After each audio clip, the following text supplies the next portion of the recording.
Ladies and gentlemen, the Newton Nomadic Theater presents Story Slam.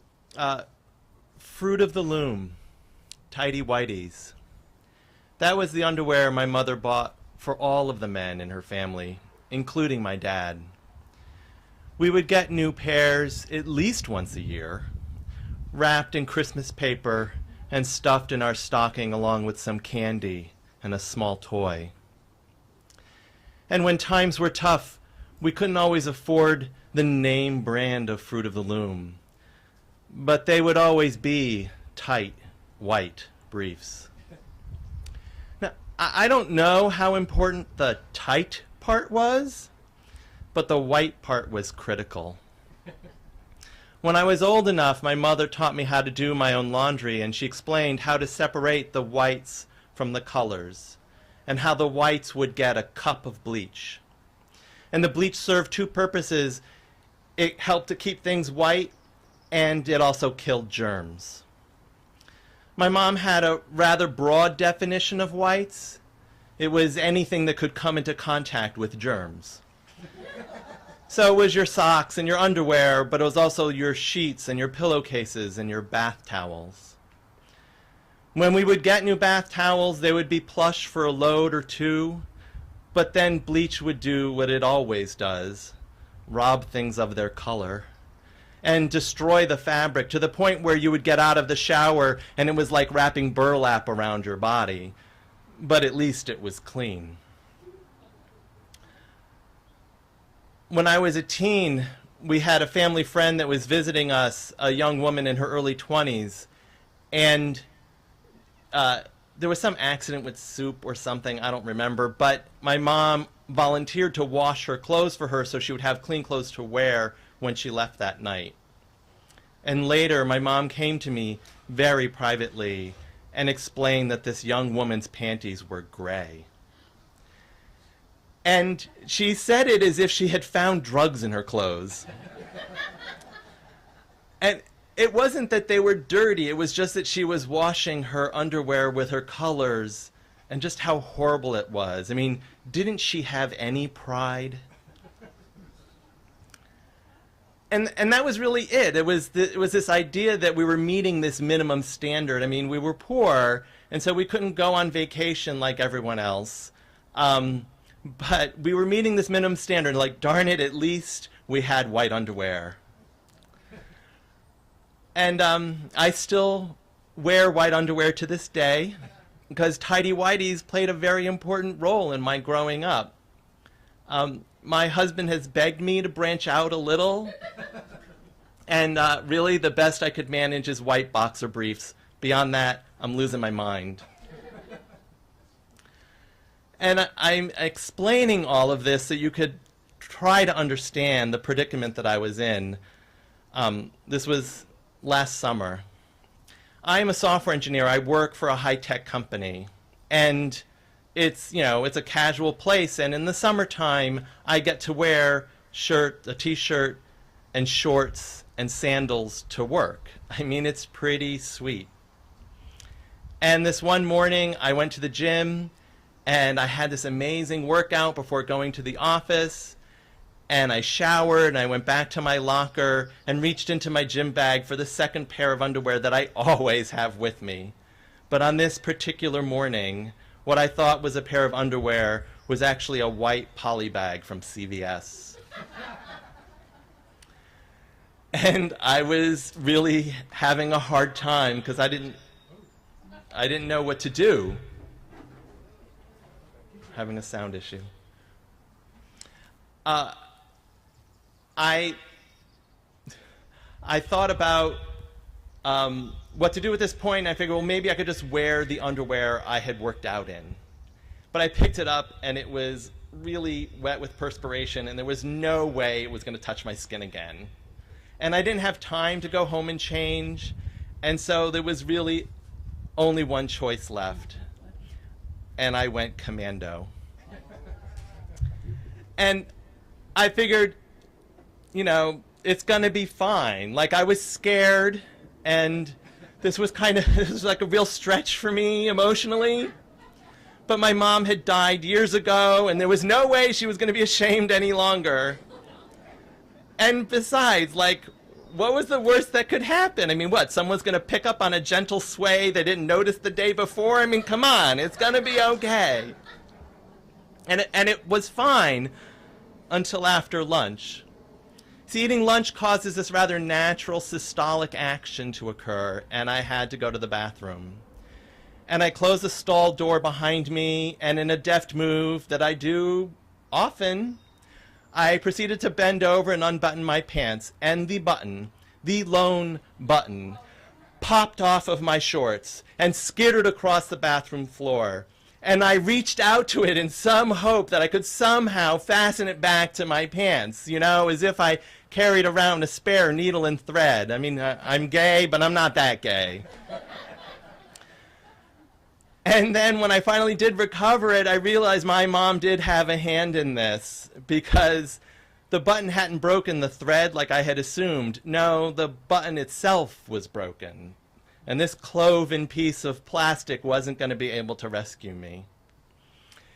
And so all I could do was zip up.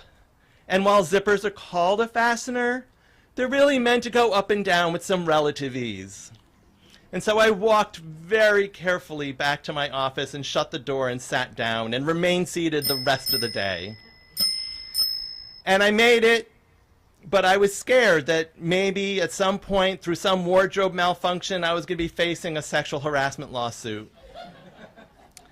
But I got to the end of the day and I bicycled home without getting arrested, and got home, changed my clothes, threw my shorts in the wash, but as a sign of some real progress, no bleach. Thank you. I want to tell you a story about one day at the very beginning of the summer, about 15 or 20 years ago. My wife and I decided to become foster parents, so we signed up for these courses, and every Saturday we go and we take this class, and then we came to the last Saturday, sometime the end of June, and they gave us a certificate, and they said, congratulations, you're foster parents, and they sent us home. So the next Monday I was at work, and my wife called, and she says, DCF just called, they've got a kid for us. And I said, well, what's the deal? They said, her name's Tara, she's 15 years old. And I said, well, we said no, we weren't taking teenagers, we were taking little kids. Yeah, I know. I tried to tell them that, but they're stuck, and they have this kid, and there's nowhere to put him. So we talked about it. We thought, well, what the hell? Let's do it. So I rushed home from work. I got there just as the social workers arrived with Tara. And she was 15, but she was really tiny. And she was very funny and really feisty, and you could tell she was going to be a handful, but like totally lovable as soon as you saw her. So she comes in, the social worker leaves, we kind of, try to put her at ease. We have dinner, and after dinner I say, all right, there's going to be, there's some rules here. You got to abide by the rules. There's not too many of them. I said the first one should be easy. You got to go to school every day. And there's only 4 more days of school, so I think you can handle that one. So anyway, next morning we get up, have breakfast, and she goes off to school. Now we were living over West Roxbury, so she was taking a bus to Forest Hills, and then she had to take the Orange Line. So she gets on the bus, and I head to the office. So I'm working away. Mari calls me up about 10 o'clock, 10:30. The school just called. Tara never got to school. And I'm thinking, great. We're not even foster parents 24 hours, and our kid's truant. I'm saying, like, we're like award-winning foster parents now. So we're talking about what are we going to do, and well, she's going to come home not realizing she's busted. It's after school. What are we going to do for punishment? Now all of a sudden, like, we've never had kids before. Now we're dealing with like teenage discipline issues. So anyway, I get off the phone. I go back to work. About 3, 4 o'clock, Mari calls me again. She said, I'm really getting worried. She was supposed to be here an hour ago. I haven't heard from her. I'm thinking we should call the police. And I said, well, for what? And she said, report her missing. And I said, well, I mean, she's not missing like milk carton missing. She's just sort of, and she says, I know, but you're legally, we're legally responsible for her, and we haven't seen her since this morning. We really have no idea where she is. So I said, well, yeah, I guess. So she calls up Boston Police, talks to this guy, who's very, very nice, explains the situation, and he says, no, you're doing the right thing. Don't worry about it. We'll put out the word. If any officers see her, they'll pick her up, they'll bring her home, and there won't be any legal ramifications. We'll just get her home. So I said, okay, that's fine. So about 15 minutes later, the phone rings again. the police just called. Tara's been arrested. I said, what? What did she do? And, well, it's nothing serious. She was hanging out with her friends at the train station, and there's a whole gang of them, and the police chased them out, and an hour later they're back, and the police chased them out again. And the third time they just got fed up with it, and they grabbed a couple of them. And I said, we are definitely award-winning bad foster parents. We're still not 24 hours, and our kid's been arrested. It's like, this is real. This is way bad. So I said, I'll be right home. And she said, we got to go down and, bail her out. So I jump in the car, I come home. By the time I get home, the police have called back again. They said, we just found out that your daughter is on probation. And because she was truant and because you reported her missing, we have to hold her overnight. And we said, she's 15 years old. We like a night in jail? And they said, well, yeah, she has to. And my wife started arguing with them. And they said, look, it's not up to us. We have no choice in this. She's violating her probation. She has to be arraigned at the court, and she has to spend the night in jail. So I'm like, this is nuts. A 15-year-old, a night in jail. I'm like, they're going to be putting up posters for us. We are like definitely the world's worst foster parents. And we're talking. I said, what are we going to do? And my wife said, I think we should go out to eat. And I said, what? And she said, well, think about it. She's safe. There's nothing we can do till 9 o'clock tomorrow morning. And this is probably the last night we're going to be able to go out in a long time. I thought, well, you got a point there. So we went out and we had a wonderful, we kind of splurged, went out to this fancy restaurant. We had an amazing meal. And we were totally guilty and totally giddy at the same time, talking about, winning the award for, here we are out at a fancy restaurant while our kid's in jail, rotting in a prison cell. How bad are we? So anyway, the next morning we get up, we go down to the Roxbury Courthouse. We go in, we don't know what's going on. My wife goes and talks to a guy, explains what's going on. He thinks this is the funniest thing he ever heard, this is our first day. He starts telling everybody else in the courthouse. People are like pointing at us and the thing. We go into the courtroom that starts at like 9 o'clock. We go in, and the first three cases are like, there's like an armed robbery, a burglary, a DUI. I mean, these are all serious, cases, people being arraigned. Then they get to Tara, and it's because she's a minor, they clear the courtroom. The door opens on the side of the courtroom, and there's Tara, tiny Tara. She's wearing an orange prison jumpsuit that I think was for an adult. Her hands are cuffed, her feet are cuffed, and she's got like a shackle, and she shuffles in. It was the most pathetic thing you've ever seen. And the judge calls her up, and the judge was great. The judge was like, she was really stern and tried to like, kind of rattle her a bit that, you're going down a really dangerous path. And anyway, the judge releases her to our custody. She goes back and gets changed in her clothes and comes out. And we walk out of the courthouse, and she doesn't say a word. We go across the lobby, doesn't say a word. And we walk out the front door. As soon as we hit the front step, she says, I didn't do nothing! And that was our first day as foster parents. But it wasn't our last day. We went on over the years to come. We had another 22, 23 kids. We had from infants to teenagers, and sometimes 2, 3, 4 at a time. And it turned out we were like okay foster parents. We weren't that bad. They didn't take our license away. It was probably the hardest thing I've ever done in my life, but also the most rewarding and the most soul-destroying and the most exhilarating. I'd recommend it to anybody. Over those years with all these kids, we had lots and lots of situations and things happened. But no matter how bad things got, whenever things get crazy, we would always say, well, at least you're not spending the night in jail. So we were driving down the road. It was just over the Massachusetts line into New York. And we saw a carnival getting set up along the side of the road at a fairgrounds. And we asked so we decided maybe this would be a good place to get a job. So we asked the road boss if we could work there.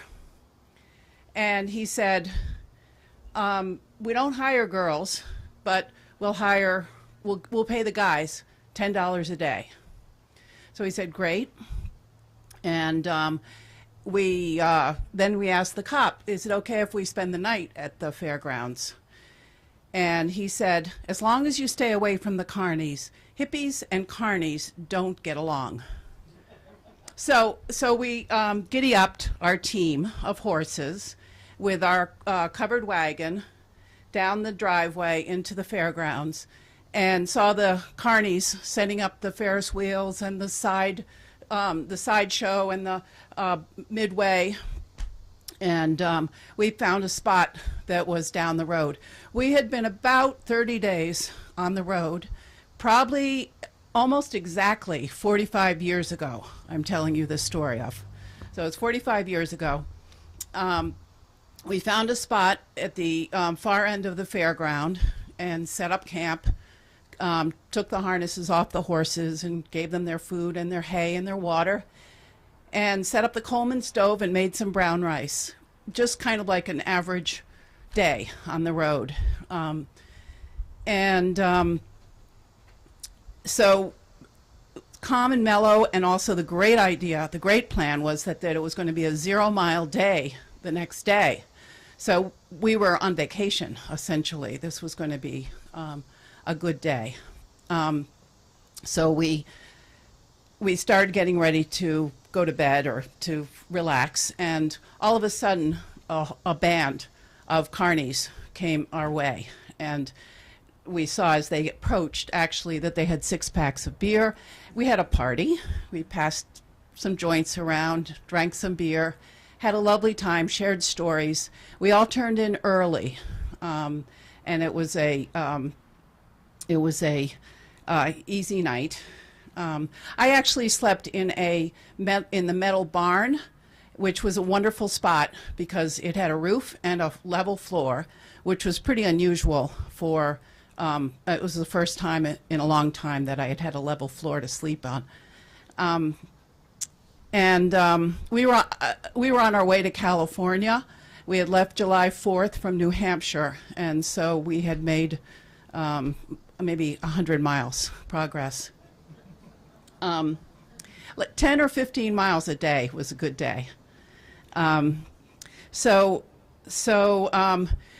tucked into bed, all of a sudden in the middle of the night there was a huge commotion, and there was just noises, screaming, rabble-rousing, and I got up and I saw that the horse's halter line had been cut.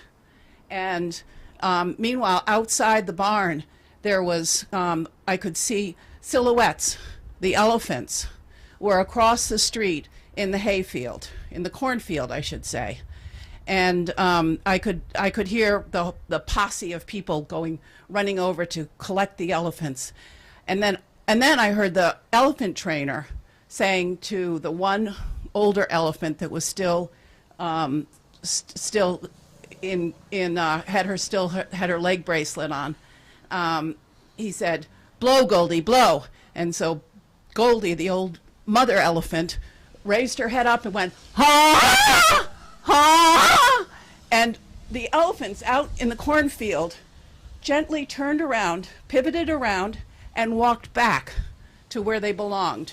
They got their bracelets put on their feet again, and meanwhile our horses were just eating hay. They really didn't want to go anywhere, so it was a moot point. But the big question was, why did their harness line get cut? It's kind of mischievous, don't you think?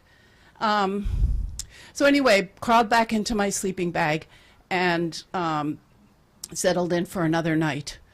The next morning, I got up relatively early and went over and I saw the elephants around the hydrant. And the elephant trainer had a big barn broom and was brooming the elephants, and they were loving it, and the water, the hose, and all that stuff. Meanwhile, the other elephants were wandering away, and the trainer would say, "Get back here," and they would turn around, they would come back, eating the hay as they came. So it was just, I was amazed at how well trained those elephants were. So I came back to our campsite, and oatmeal and instant coffee for breakfast as usual. And my companions decided that they would take an alternative type of trip that day. And I'll let you know, too, that we had all been to Woodstock the year before. So they wanted to change the carnival experience a little. For some reason, I didn't. I don't know why, but anyway, I didn't. I promise. So then after breakfast, we got off to our assignments: the Ferris wheel, driving walking the ponies around in a circle, letting the kids come and go. And the only accident, or the only injury, or the only adventure was when the Ferris wheel was going round and round and round and round, and all of a sudden it stopped. It was full of kids. Every car was full, and it just stopped. And no button would make it go. And so finally, John had to, he just had to follow the cords until he found where it was unplugged. He plugged it back in, and the Ferris wheel started going again. So basically, the rest of the day was uneventful. And so there's 3 take-home points. One is that carnies and hippies can get along. The other is elephants can be wonderfully trained. And the third point is that sometimes if things don't go right, just look for the plug and plug it in.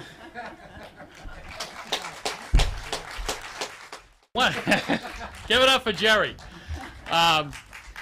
One of the problems with these kind of stories is not to sound like you're bragging. So I just want to get this out right out front. I was the captain of the team which won the 1972 New England McDonald's All-American Hamburger Grill Team Competition. This is how it came about. I was working in high school at the McDonald's on Huntington Avenue, right near Northeastern. They got out for the summer, and I went to my manager, Spiro, and I said, Spiro, am I going to be able to get enough hours with the kids gone? Are you going to have enough? And he looked me in the eye and he said, Mike, I've had my eye on you as the grill man in the grill team, which I would have been more impressed if I knew what a grill team was. I found out that there was a competition between all the McDonald's stores. It was competitive grill teaming. And for those of you who are not familiar, there may be a few, it's a 3-person team. And it was all, when I did it, I'm embarrassed to say this, it was all men, unfortunately. There was the bun man who toasted the buns to a perfect brown. There was the dress man, ketchup, mustard, pickles, onions. At this level of competition, that was a two-handed endeavor. The ketchup dispenser, the pickle, the mustard, like this, then the onions, and then the pickles perfectly. And again, I don't want to sound braggadocious, but the grill man, everyone agreed, was the most important member of the team. And as the grill man, you'd put down 12 hamburgers, you'd wait exactly the right time, you'd put down 12 more, you'd turn the first 12, put down a third 12, you'd turn the second 12, put down a fourth 12, you'd then take the first 12 off, and by that time a perfectly prepared 12 buns, perfectly dressed, would be ready for you, and close them up. It was a thing of beauty when the team worked perfectly. It was like an Olympic bobsled. It was like a NASCAR pit crew. Just a thing of magic. So we practiced like crazy. We went to the district competition and we won. In all honesty, I have to say I felt that some of the teams of the district really didn't take it seriously enough. We then went to the Massachusetts competition, and we won that also. And that was an incredible upset because we were an urban McDonald's. And in 1972, most of the McDonald's were still in the suburbs. And Spiro was very sensitive to the fact that the McDonald's people kind of looked down on the urban stores. So for us to win the state competition, it was a big deal. Then we went to Burlington, Vermont for the New England competition. And when we got there, we realized that we were the outsiders. It was clear that most of the other teams and coaches all knew each other, and were all talking to each other, and we were kind of over here. Nobody was talking to us. But we felt better when we found out that the judges were not from New England. Now, judging in hamburger grill team competition is very important. because a lot of people think it's just speed, but that's not true. There's also a style component. How well are the burgers, are the buns browned? How perfectly is the dressing placed? And most importantly, when that meat comes off the grill, not done too much, not done too little, put right in the middle of the patty. It's kind of like the scoring for Olympic ice competitions. Same kind of concept. The judges for the regional were from New York City. And what impressed us quite a bit is they drove those judges up from New York City in the Ronald McDonald luxury tour bus, which was parked outside the competition. That day, I would say we performed with panache. We were on, we were hot, and we won the competition. It was an incredible thing. We got $100 each as a prize. We got a plaque for the store. And after the competition was over, Spiro told us that we were going to get driven back to Boston in the Ronald McDonald luxury tour bus with the judges from New York. Very exciting. The next day, Spiro tells us, now that we've won New England, we're going to Nationals. Nationals that year was at New York City. We practiced like crazy for another month. It was now late in August. They drove us down to New York City in the Ronald McDonald luxury tour bus. We got to New York. There was a big convention center. They had grills set up all over the place. There were McDonald's people and teams from all over America. They set us up next to a team from New Jersey, and I'm checking him out, and he's checking me out. He was a young Hispanic guy, and he reaches down and he pulls out a suitcase, little small suitcase, and he flicks two flicks, and he opens the cover, and he pulls out the handle to a spatula. He then takes out the blade to a spatula, and he turns it a few times, and he gives it a hit, and it goes click, and clicks into place. He had a customized, personal-made spatula. And I realized at that point that we were out of our league. This was... we went out in the first round, and I can't complain. It was fair. We got to spend a day of watching some real first-class hamburger grill team competition. At the end of the day, they drove us home in the Ronald McDonald bus, and to be truthful, there was some recriminations and some regrets. Should we have practiced harder? Did we get too cocky? But I finally consoled myself with the thought that no matter what happened, and no matter what had gone on, they couldn't take away the fact that for the rest of my life I could say I was the captain of the team which won the 1972 New England All-American McDonald's Hamburger Grill Team competition. Yeah.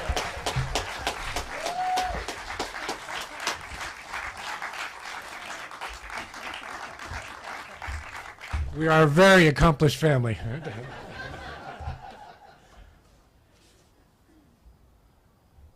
Walter Frankel.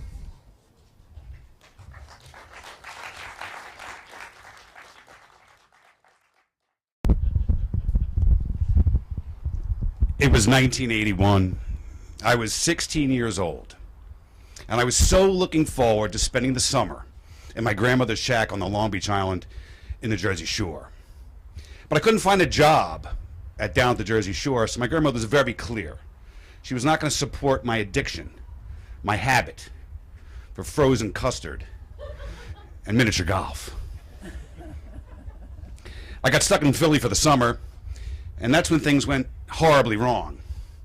That's the summer that I spent in a lockup facility for the criminally insane.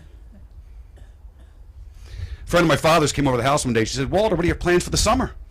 I said, "Well, I can't find a job, Naomi." I said, "I'm stuck in the city." She says, "I have the perfect job for you." She goes, "I've known you your entire life. You're a nice kid. You're compassionate. You're kind. You're fun. How'd you like to be a recreational therapist?" And I said, "Well, what would I have to do?" She goes, "Oh, you just play pool and ping pong with people, do some arts and crafts. Just keep them happy." I said, "And you're going to pay me to do this?" She's like, "Absolutely." I said, "Then sign me up, Naomi. I'm your man."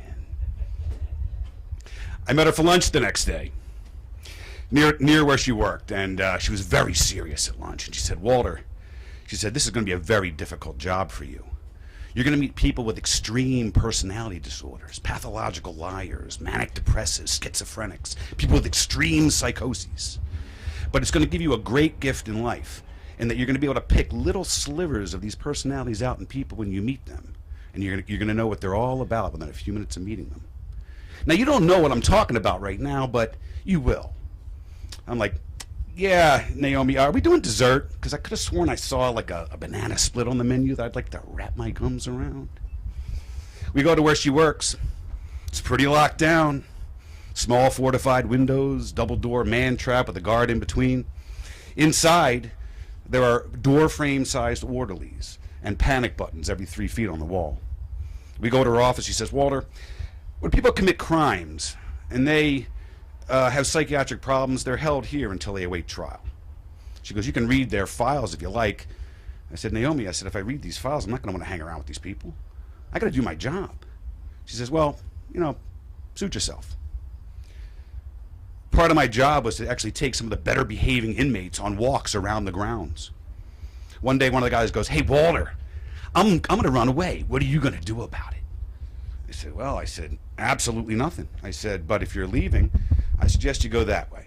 About 1.5 miles, you can hit the tree line, little rough terrain, the expressway. If you can actually frogger it across the expressway and not get hit, you got a good shot of being home free, Phil.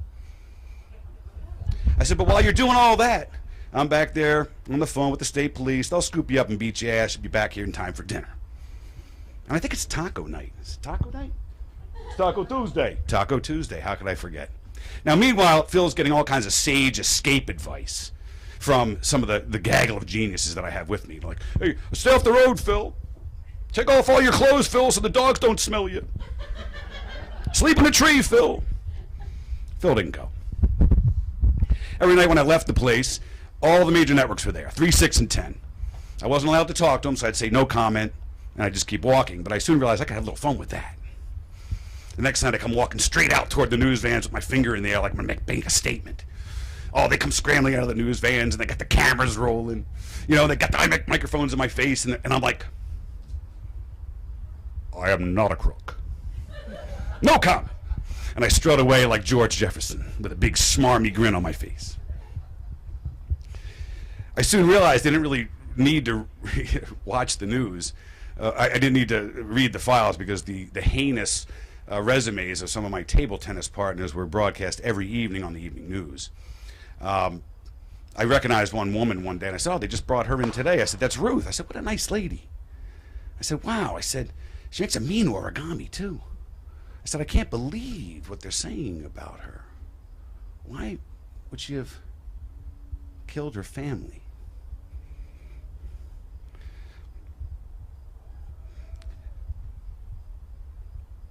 It was a very tough job.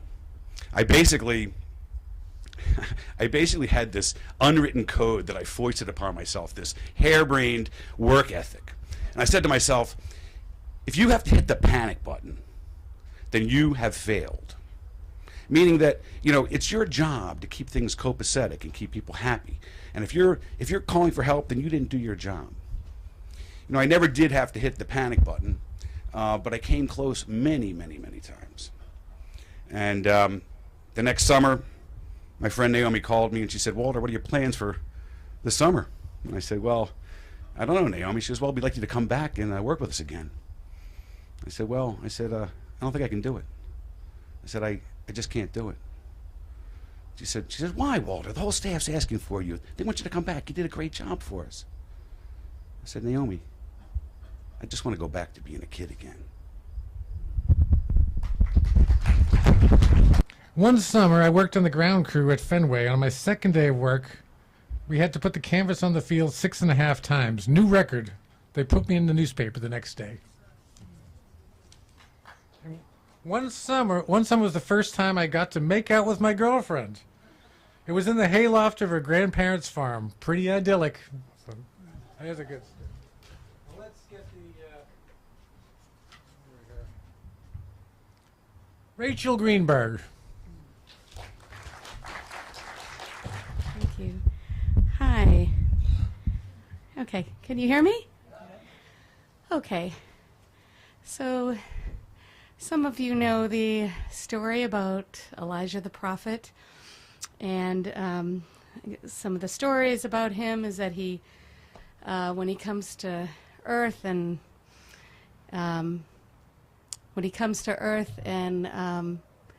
that he's often dressed as a beggar, because God wants to see how people treat Elijah before he makes his next move. So that always made me think of my brother. Now, my brother was no prophet, although I'm sure he thought he was one.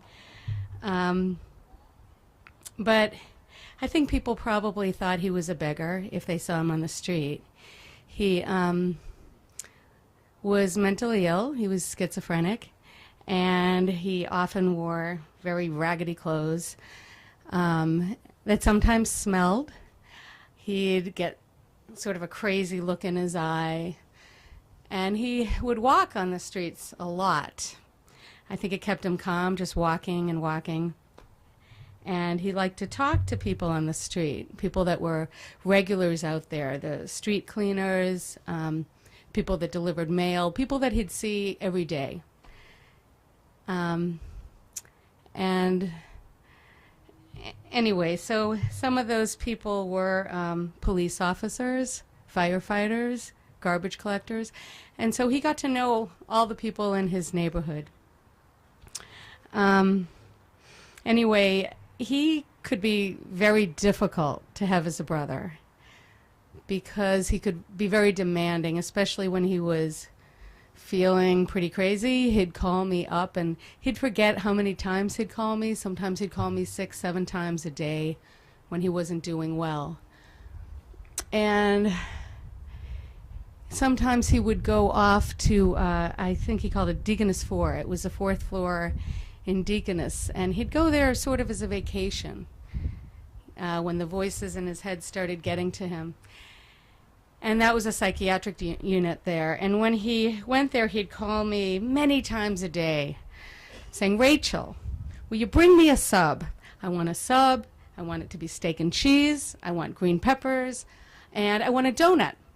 And could you get me some coffee? I want 3 sugars and 3 milks. And it has to be exactly like that." And he'd do this all the time. It didn't matter to him that I was a single parent, that I was working. Because really he was sort of the king of his own parade. And so it was difficult having a brother like this. A couple of times he took off to Israel. He had an obsession that he needed to be there to save the Jewish people. And so he would somehow take off, and nobody could figure out how. He did this even after 9/11. He did this. The last time he did this, I think, was a couple months after 9/11, and it became a big incident. And the State House got involved somehow, and it was a big international fiasco between them and the Israeli government. So my brother could be quite wily when he wanted to be. So it wasn't easy having him as a brother. Well, I lived on the West Coast for many, many years.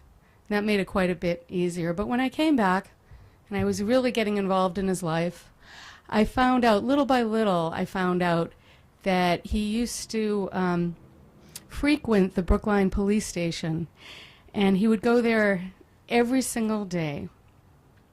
And no matter what I was doing with him, if I took him shopping, he'd say, "You got to drop me off at the police station." And I'd say, "Why, Paul?" His name was Paul, if I didn't mention that. I'd say, "Why?" And he'd say, "Well, they need me there. They depend on me. That place will fall apart if I'm not there." So I would drop him off, and I always wondered, what would he do there? And are they putting up with him? Do they ever kick him out? What goes on when he's there? But he was very hush-hush about it. I never did really find out. Until later, my brother got very ill. He had leukemia. And as he was in the hospital, I would visit him every day. And I was always the only one that visited him. One day I got the idea, I should call the Brookline police and tell them what's going on with Paul. And I did, but I left a message with somebody who it turned out was on leave, so he never got that message. Anyway, I'd go and visit him every day in the hospital, and I was the only one because both our parents were passed away. And the relatives, the cousins, aunts, uncles, they just didn't want to see him. And I think it's because maybe they could find him pretty bothersome. So I was always the only one. And one day I went to visit my brother, and as I always did, and the nurse came out and said, "Rachel, you're not going to believe this. Your brother has visitors." And I said, "Great." And she's like, "Well, no, you can't even go in there. There's a lot of visitors. There's not even room for another person." And I said, "Really?" I said, "Well, I got to see this." So I went up to his room, and out of his room exits the captain of the Brookline Police. And then there's a sergeant, and another sergeant, and every single person in the Brookline Police Force, it seemed, was in that tiny little hospital room. And I thought my brother was dying, because he had been dying for a day or two. And from the chemotherapy, it got him very ill. And they came with things to give him. They had T-shirts. They had all kinds of police insignia. And the captain of the police force had an Israeli flag that he had gotten from the mayor of Jerusalem in Hebrew that said Israeli Police Force. And they all shook my hand, and I talked to them. And after they left, my brother started getting better. And he got better and better and better. And he lived pretty well for another 6 months. And during that time, he was never alone. When I wasn't with him, there was some officer from the Brookline Police with him all the time. And they would bring him steak and cheese subs with peppers and onions and donuts and milks with 3 sugars, and coffees with milk and 3 sugars. And they were there almost every day. And the day he died, anybody who had any doubts about my brother came to realize he must have been a very, very important person, because there were police lined up all up and down the street in Coolidge Corner out of Levine's Chapel. And they gave him a, I think, what's it called, an honor guard. They lined the streets in Brookline. They stopped traffic everywhere. And people all over the place wondered who was buried that day. Was it a dignitary? Was it a celebrity?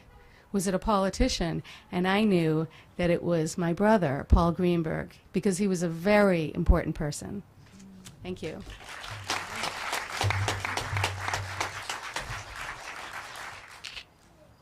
Curiosity killed the cat. That's what they say. And I believe it's true. Curiosity is a powerful thing. And a few summers ago, we were camping down the Cape, which we do, my family and I does it every summer. And as everybody who knows me knows, my family and friends, I always have at least one, ridiculous project I'm working on in the background. And this summer was no different. I was working on this project in my spare time. And over the course of the summer, it all started to come together. So it got to be about August. And I thought, this thing's ready to go. So we need a crowd. So we're on vacation, we're camping down the woods, we're away from home, and it's like, well, how are we going to round up a crowd? So I decided to do an experiment, which was to try to tap into the power of curiosity. And I had no idea whether this was going to work or not. So here's what I did. For a week, every single person that I ran into, people in line at the store, people in parking lots, campers at the campground, random people on the beach, I would just go up to them and I would say, next Sunday night, we are unveiling a spectacle never before seen on Cape Cod. It's going to be amazing. It's going to be at Whitecrest Beach. It's 9 o'clock. You're invited. Anybody you want to bring is invited. And they'd say, well, what is it? And I'd say, it's a mystery. And they said, well, what kind of mystery? And I'd say, it's amazing. You're not going to believe it. And I wouldn't tell them any more than that. And So I did this to a few people. I felt kind of weird. It was kind of a weird interchange, but I'm thinking, well, I don't know. I mean, this probably is, I'm not sure this is going to work. The second day I was at this, a guy came up to me at the beach and said, "Are you the guy with the mystery?" And I thought, oh, this is starting to work. And I said, yeah. And he said, my friend told me about that. What is this spectacle? And I said, it's amazing. Yeah, but what is it? And I said, you're just going to have to come and see. All things will be revealed in time. And I said, 9 o'clock, Whitecrest Beach, you got to be there. So on it went all week long. By Friday, I woke up Friday morning, I went down to the general store. I put something on the counter, I don't know, a gallon of milk or something. And I said to Drew, the guy who works there, I said, how much is that? And he says, it's a mystery. So at that point, I knew, this was working. So Sunday night comes, and everybody's supposed to be there at 9. We go down there about 8 o'clock. Now, I should tell you, the Whitecrest Beach, very interesting place. If this is Cape Cod, is it that way or that way? I don't know, this way. There's one continuous beach here from Chatham up to Provincetown. And Wellfleet's about in the middle. And much of that beach is big high dunes, but Whitecrest Beach in Wellfleet has got some of the biggest dunes in the whole outer Cape. It's like over 100 feet high. So you pull into the parking lot. We pull in about 8 o'clock. We got a whole car full of stuff. We got all this firewood. We got guitars, and we got all this equipment. And we haul it all down the 100-foot dune down to the beach. And we get this big roaring beach fire going. And then we set up all this equipment about 40, 50 feet away and cover it with a tarp, with the sign that says, danger, keep back, stay away. And we wait. And about, 9:15, 10 minutes to 9, all of a sudden we see way up there, we see a car pull into the parking lot. And it's like, somebody's coming, great. And then, another couple of cars. And by like 5 to 9, it looks like an ant farm. People are streaming down the side of the dune. And by 9 o'clock, we've got a party going on. We got this big fire. All these people are showing up, and there's music and playing guitars. But of course, everybody wants to know what's going on over there. Well, we milk it for about a half an hour. We just sort of, as long as we can. But eventually, people, they come for the show. What is it? So about 9:30, I walked over to. Now you have to imagine. I mean, this is what? This is about 20 feet high. Well, a dune, 100 foot high. So this huge wall, and behind you, the surf just lapping in, and above you, it's pitch dark except for the stars, and that's the scene. So I go over to this pile.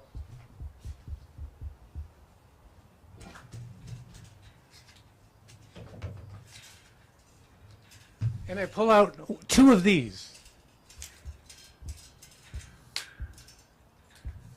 And the people there had the same kind of quizzical look on their faces that you have right now.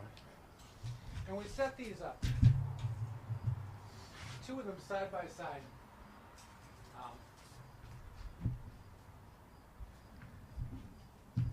And then we pulled back the end of the tarp here, and we pushed a button. And this entire 100-foot high sand dune fills up with this giant picture of 2 cavemen drawing on the wall of a cave. And then a second later, there's a picture of these Roman guys in togas throwing discus. And then there's like medieval guys jousting. And this thunderous voice is saying something. Can we get Since the dawn of time, we, the human race, have distinguished ourselves from the lesser life forms with the quality and quantity of our recreational activities. From the caves of Mesopotamia to the present day, we continuously harness each new wave of technological development to build better and better yo-yos. This unrelenting evolution from the Stone Age to the present day has brought us to a new pinnacle. And then we're moving on to jet skis, by our ancient ancestors. kite sails. Ladies and gentlemen, we give you King Kong! And there was a 100-foot high version of Pong, the first video game. 2 paddles and a bouncing ball. Bonk. Bonk. Bonk. And these were these are the players. These are the how you played it. And for the next 2.5, 3 hours till the batteries ran down, we had people lined up to play the world's biggest Pong game. And I realized if we told people come down, we have this big Pong game, nobody would have come. But the thing that got them all there was the mystery, the curiosity, and that's what I learned that night.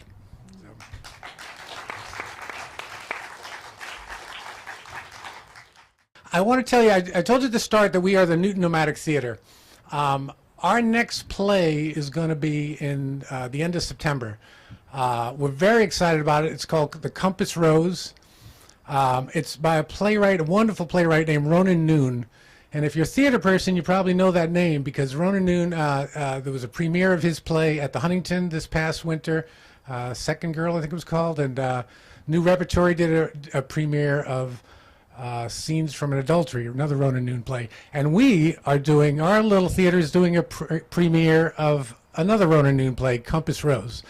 But I'm very excited about this one because the directors, we're going to present this in a way that's as nothing like the shows. If you come to see our other shows, this is going to be something totally different. It's going to be amazing. Anyway, I can't tell you any more about it because it's a mystery, and you won't be disappointed. So sign up for the mailing list. Good evening. Summertime, the arrival of summertime in New England happens to coincide with the arrival of the rainy season in West Africa, where I spent a total of 8 years. And in June, middle of June in 1993, I was working and actually a very minority owner of a company, a joint venture of a Guinean contractor and a contractor from New Hampshire that I had gotten to come over there. We had a USAID funded project rehabilitating rural roads, or as they say in Guinea, which is a French-speaking country, Réhabilitation des pistes rurales.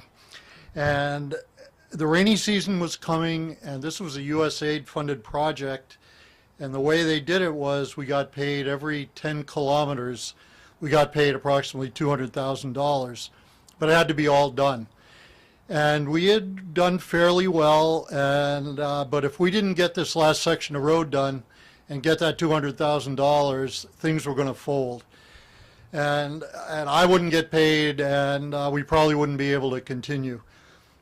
And the rainy season always started in my previous years in Guinea within a couple of days of the summer solstice, or June 21st. And it was middle of June, had a week to go till the rain would start, and we had 2 weeks worth of work to get done with this road, or we were in trouble. And I was quite concerned. Not much I could do about it other than pushing forward and trying to get everybody to work as hard as they could, and they were doing it. And it stayed sunny, and we were doing all right. But I explained the situation to my driver, who was a young guy from the village there, and he said, "Boss, I think I know someone who can help. I'll pick you up tomorrow morning." And he took me, I had a four-wheel drive pickup, and we went quite far into the bush to this very small village of maybe a dozen mud huts with thatched roofs. And he was taking me to a marabou.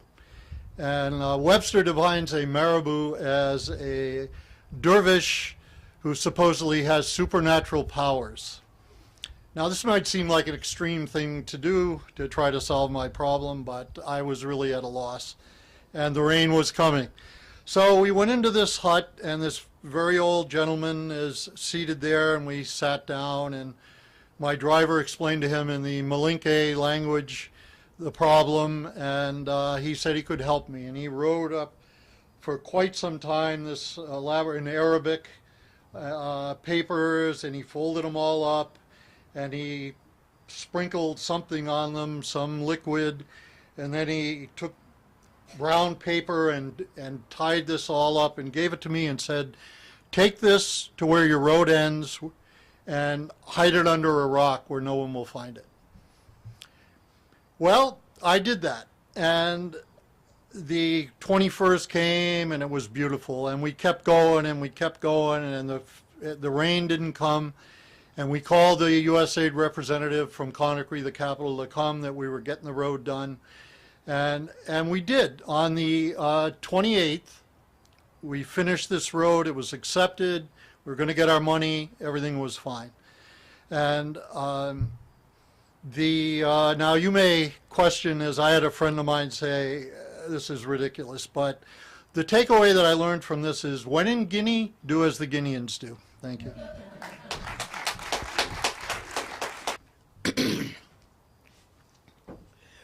The story happened in the summer.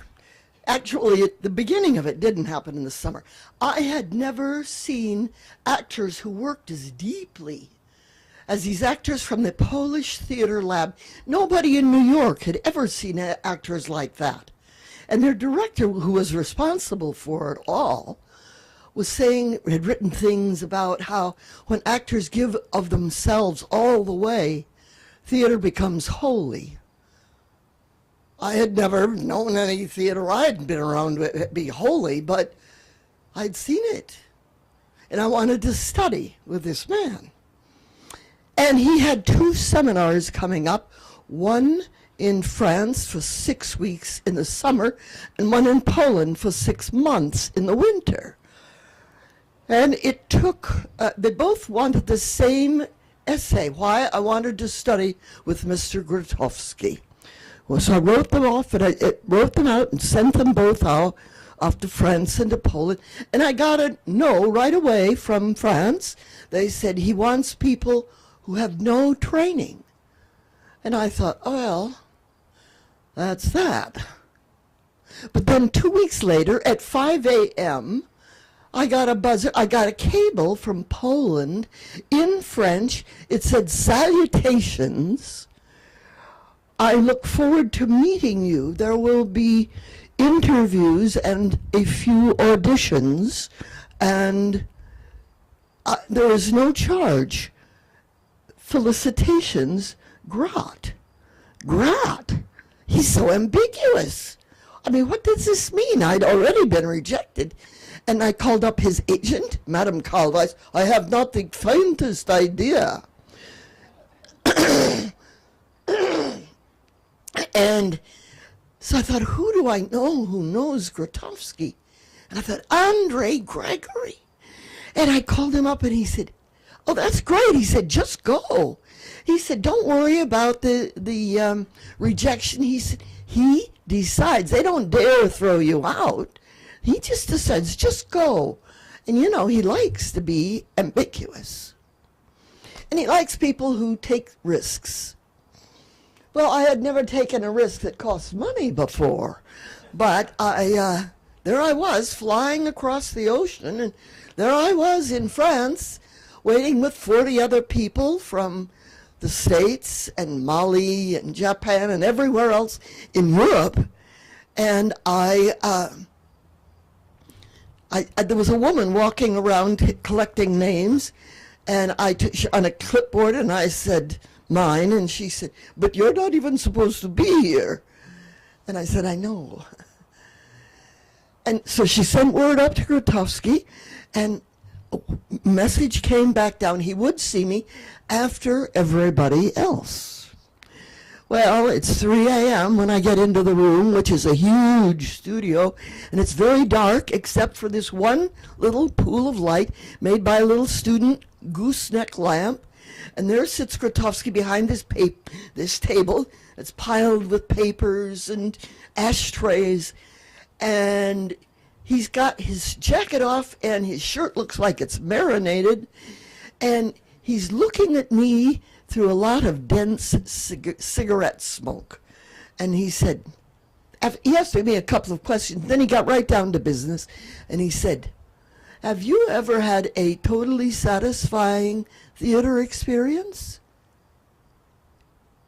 And I said, yes, twice. And he said, and did they have anything in common? And I said, oh, they both asked that I go into the unknown.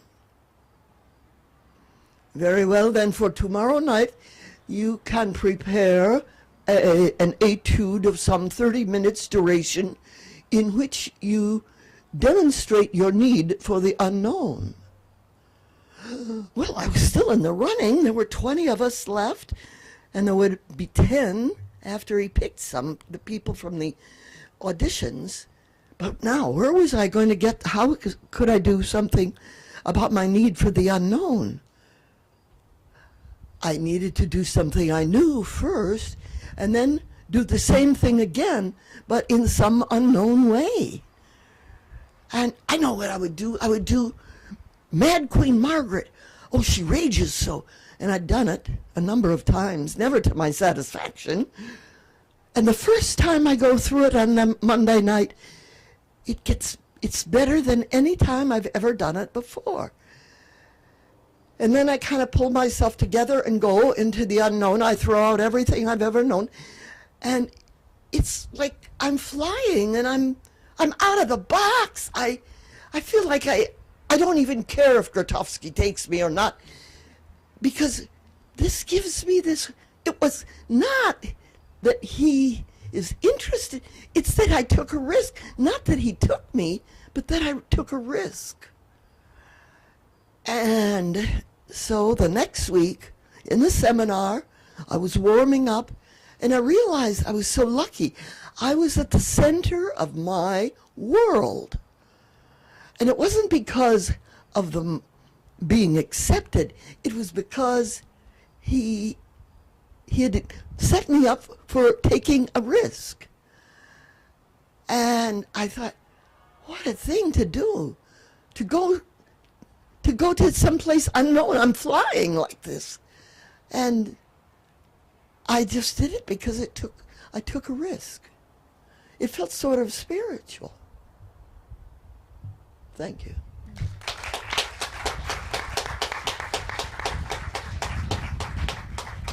I just decided to do this. I have not told it before to a group, so I'm a little nervous. But it's a true story. And it happened a year and a half ago, a summer in India, not here. I'm a traveler, and I like India very much. I had been there 7 times, always by myself, and I know the country, the north, south, east, all parts of it. Sometimes I volunteer and teach English, and sometimes I just travel. This trip, I was headed for Nagaland, and Nagaland is in the northeast corner of India, above Bangladesh. You might have not seen that state, but there are 5 states up there, 7 actually, that are separate from the rest of India. And the people are less developed in their culture, but I don't consider them less or different. They're just different. That's what I want to say. They were headhunters about 30, 40 years ago, and very fierce. And it's only been in the last 4 or 5 years that they've allowed tourists to go there. And I'm very interested in tribal people, so I decided to go. Well, as I said, I've been to India 7 times, and I've never had a bad experience anywhere. People are very welcoming and warm and generous, and I've been invited into homes many times and treated very nicely. I guess that's why I like India so much. But I also love their arts and the music, their dance, everything about India, their food. So I took this train ride across India to Nagaland, a very long ride. It was about 27 hours from Gujarat, which is in the western part of India. And I usually travel the lowest class because it's cheaper, and I spend 4 months in India every time I go. So I like to do that for 2 reasons. One is it's cheaper, and the other is you meet more people if you travel on the cheaper classes, which is a second class non-AC. The compartments on the train have 3 bunks on one side, facing 3 bunks on the other side. and then 1 or 2 at the end. And I like to get the top bunk because if you're up there, nobody bothers you. It's the quietest. People go through, vendors go through selling tea and food, and you don't hear them as much if you're up high. So this trip, I had been traveling for about 26 hours. I was almost to my destination, but I was in the state of Assam, which is right next to Nagaland. And I had been sleeping on the top bunk, but it was nighttime, about 10:30, and I had to go to the bathroom. So I quietly climbed down the ladder, and I went into the bathroom. And when I came back, on the bottom bunk on the other side, an old man was sitting there, sort of eating some cookies. And he looked at me, and he passed me a cookie. And I said, "Oh, no, thank you. I'm not hungry, thank you. And I started to climb up, and he kept saying, "Oh, please, please." And I thought, here I am, this American, refusing this old man who's offering me to share some of the last food he has. That seemed very impolite. So I said, "Oh, all right." And I said, "Thank you very much." And I took a cookie, and I ate it. And he smiled, and I smiled. And I climbed up my ladder, and I lay down and went to sleep. When I woke up, I was in a hospital, a government hospital in Assam, in a big ward with 14 bunks, upper bunks and lower bunks. And I thought, what am I doing here? And it's very funny. Before this happened, I had been traveling alone for a couple of days. If anyone's been a lone traveler, it's very exciting to be alone because you meet new people all the time, and I like that. But I hadn't met any new people for a couple of days, and I had really been feeling kind of lonely. And here I woke up in a hospital with all these people sort of staring at me. And when I asked a nurse why was I here, she told me I had been drugged on the train, and someone found me at the end of the line and called the railway police. And they came and carried me down and took me to this government hospital. But I felt fine. I didn't know why I should be there, except when I tried to get up, I was dizzy. So they said I just had to rest. They did some blood tests and urine tests, and they couldn't find any trace of something in the blood. So they said it had to be a mild drug, and they didn't ever determine what it was. But this old man, I guess, unless that was a disguise, had taken my backpack, my big heavy backpack with everything in it. He had cut my money belt, which was under my shirt. We must have known what he was doing. Cut that and taken that. And I had nothing except the dress I was wearing, the Indian dress I was wearing. But I had a small bag that didn't look like a purse. It was just a little cloth bag under my head that I used as a pillow. And in that, I had my cell phone and my list of addresses and contacts, which were probably the most valuable thing I could have had, and maybe $20 in small cash, Indian currency. But when he cut my money belt, he took out my passport and left it on the bunk. So I had my passport. Thank God. Well, about an hour later, a journalist came into the hospital, and he said, he looked at my name and he said, "Can I interview you? I want to write a story about what happened to you. It sounded very interesting." And I said, no, I don't want anyone to know, especially my family. If you write it, the word will get out. And I said, "No, you cannot know anything would happen. So a couple hours later, somebody came in with the Times of India, which came out all over the country that day already, with the whole story in it, with my name and what happened. And it said, I think it said either tourist or American tourist gets drugged, robbed, and rescued. Oy, oy, oy. Now I knew I was going to be in trouble.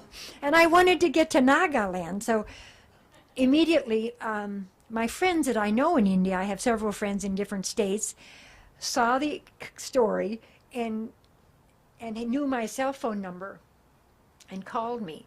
And also in Delhi, I had a good family, friends, in a family, Indian family, that had lived in my home for 6 months here in Newton. And so when I talked to them, I asked if I could borrow some money because I didn't have any money.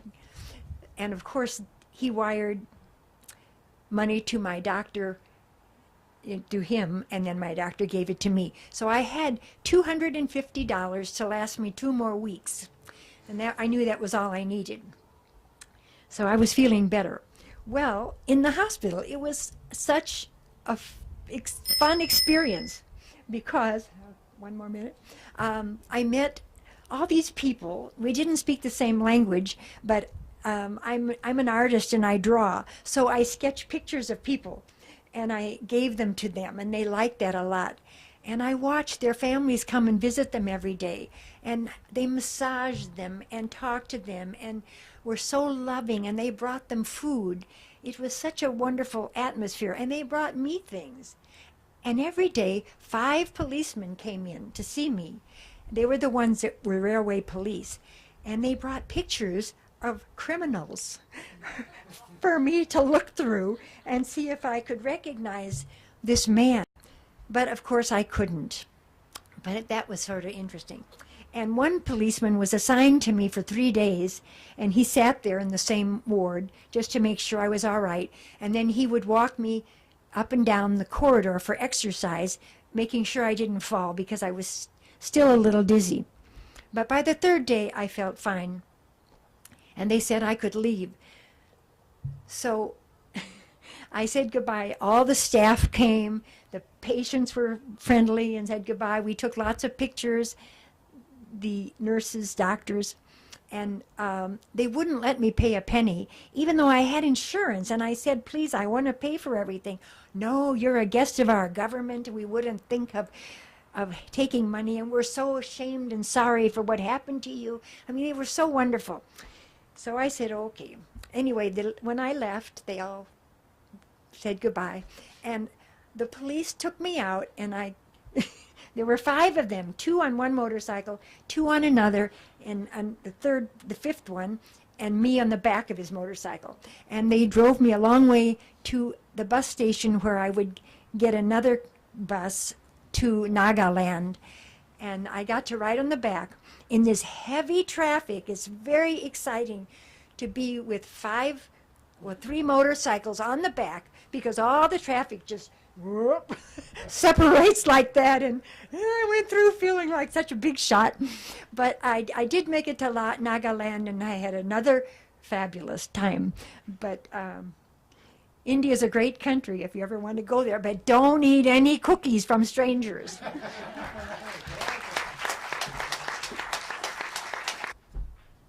It's a heavy burden to bring up the rear. So I have 3 very short stories about encounters with famous people. So my very first week in college, freshman week, classes hadn't even started yet. You know how freshman week is, people sort of feeling each other out and getting to know each other and posturing a little bit maybe. And I ended up in a conversation with a friend of mine, Mikola, who was this very, very liberal woman from Cambridge, and this other guy who lived down the hall who I hadn't met yet. And the 2 of them got into this very animated political discussion about abortion, and she was very liberal and very feminist, and he was very conservative and was saying things like, well, if they don't want to have kids, they just shouldn't get pregnant. And I was like, oh, who says things like this? And I couldn't imagine. I sort of didn't even get involved, although usually I'm very political. And after like an hour of the discussion, I said, I can't stand this. And I went back to my room, And my roommate said, oh, well, you know, what were you doing? I said, I don't know. I met this guy, Ted Cruz. He is the biggest jerk I've ever met. So, claim to fame number one. I thought Ted Cruz was a jerk before anybody in America. I swear that's true. He lived down the hall from me. And I am so sorry about him.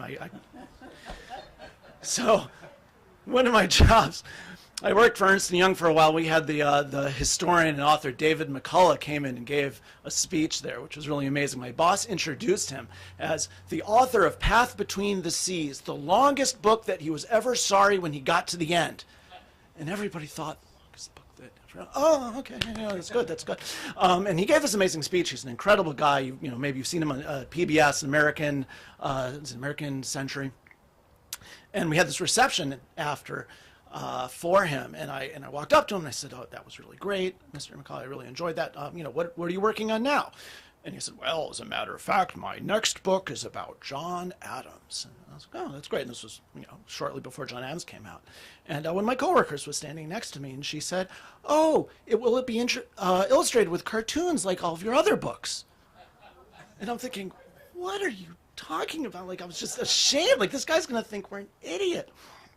And he completely unflappable, doesn't mean a beat. And he says, well, you're thinking of David Macaulay. David Macaulay, the guy who writes, you know, The Way Things Work, illustrated with cartoons. And, you know, it's not, you know, McCullough wrote The Great Bridge, about the Brooklyn Bridge. He wrote Path Between the Seas, about the Panama Canal. David Macaulay writes about the Empire State Building and the Brooklyn. It's not all that, but I was, you know, I felt like it was a close call. We could have looked really terrible there, but obviously this has happened to him multiple times. Third story, so back to college. I needed money in college. I worked in the B. Daltons, if you can remember B. Daltons, the bookstore, on the street across from the campus. And I sat there and I'm working and the phone rings. I said, hello, B. Dalton's, can I help you? And this voice says, hello, I am looking for the book Fantastic Sex. And I'm thinking, okay, Bob, like, no, really. But you can't say that because you never know. You know, there's a lot of immigrants. You know, someone, you know, grew up in Germany. So you know, I play along just to be sure, just to be safe. And I look it up, and it turns out there is such a book by whatever author. And I go down to the shelf, sexuality section. I don't find it. I come back. I say, no, I'm sorry. You know, we don't have it. We could order it for you if you want. She goes, oh, thank you very much. You know. So the next day, in the college paper, there's a picture of Dr. Ruth walking across campus. She was in town visiting her niece who was going to school. It was really her. And so I like to say, when Dr. Ruth needs sex advice, she calls me.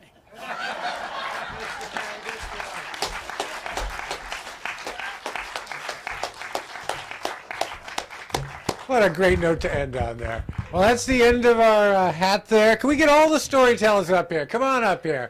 We want a big hand for all the storytellers, and especially the first-time storytellers, of which there are a number tonight. So come on up here.